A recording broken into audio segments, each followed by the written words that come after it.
U.S. Special Representative for the DPRK, Glyn Davis. He's going to be here in Beijing later this afternoon. He's scheduled to hold talks with his counterpart, Wu Dawei. The talks in fact follow Mr. Wu's visit to America last month to exchange views on denuclearization of the Korean Peninsula, as well as resumption of the six-party talks. Later, Glyn Davis will fly to Seoul and then eventually to Tokyo for further discussions. So Han Peng is now our reporter, joining us on the phone line with further details about Glyn Davis's agenda here in Beijing. What is he hoping to achieve? Well, Zaka, Glyn Davis has a very packed schedule of visiting China, South Korea and Japan in less than a week, and he'll be staying in China for 3 days, as you said. And the main focus of this visit, according to the United States, is the resumption of the six-party talks, something China has been called on for years after the DPRK decided to quit the talk in 2009. Glyn Davis will meet up with China's top top DPRK issues negotiator Wu Dawei, as you said, and Wu will brief him about his recent visit to Pyongyang, where he has achieved some agreements with the DPRK, and these agreements will actually be the foundation of the upcoming further negotiation of the resumption of the six-party talks. But will this visit be a trigger of a major breakthrough or at least some progress in this lingering nuclear issue?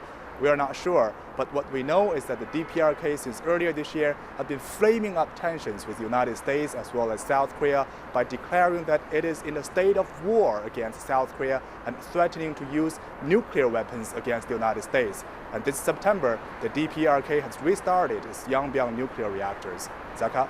All right, they haven't spoken. They haven't sat across the table and spoken since 2009. We'll see what happens now. Thanks for joining us. Han Peng, our reporter there, with the very latest on Glyn Davis's trip to Beijing, and subsequently he'll be going to Seoul as well as Tokyo. But it's an interesting time in diplomacy. They've had a huge breakthrough with Iran. At least they're talking after 30 years, America and Iran, as well as Iran's talks with world powers. Can that happen with the DPRK? Su Xiaohui now joins us. She's from the China Institute of International Studies. You think there's going to be some kind of breakthrough eventually leading to some kind of talks, if not six-party, but at least some form of talks with the DPRK? Well, I have to say that I'm not very optimistic about a quick talk will come up soon. The context is that, as you have said, that this talk has been suspended since 2008.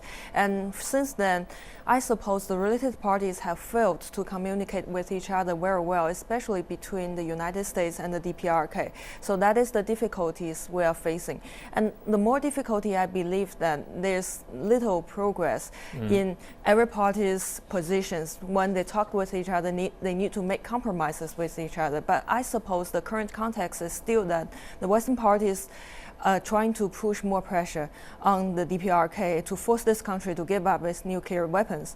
And as for the DPRK, this country is concerned about the survival of the regime, about the existence of the regime. So it is quite difficult for the DPRK to make compromise that will undermine its security. So we are really in a dilemma. But the positive thing I have to say is that, as you may know, earlier this year, in the first half of this year, we have witnessed great tension, and now things seems to have cooling down. So there's an opportunity for talks. Well, I mean, like you said, there's pressure on the DPRK. There's clearly pressure on Beijing too, especially from the Americans, who are saying that, look, if of all the countries in the six-party talks, China is the only one that probably has some kind of leverage with the DPRK.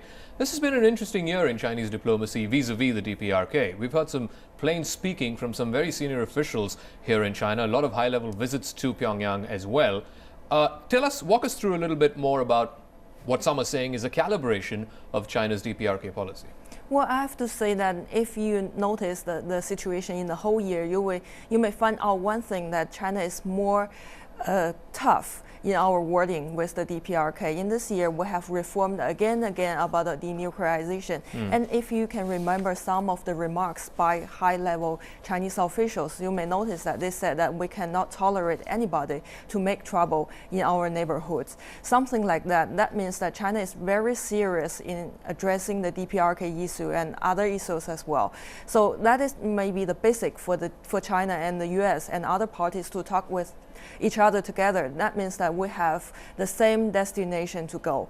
And another thing is that China believes that we should achieve this goal in the right way, that is to talk. We cannot pressure on this country to force it to give up its weapons and to undermine the security in this country and to further undermine the security in the region. So that is what China is concerning about. Well, it's an interesting time in diplomacy these last few weeks, if not months, vis-a-vis Syria, vis-a-vis Iran. We'll see how it goes with the DPRK.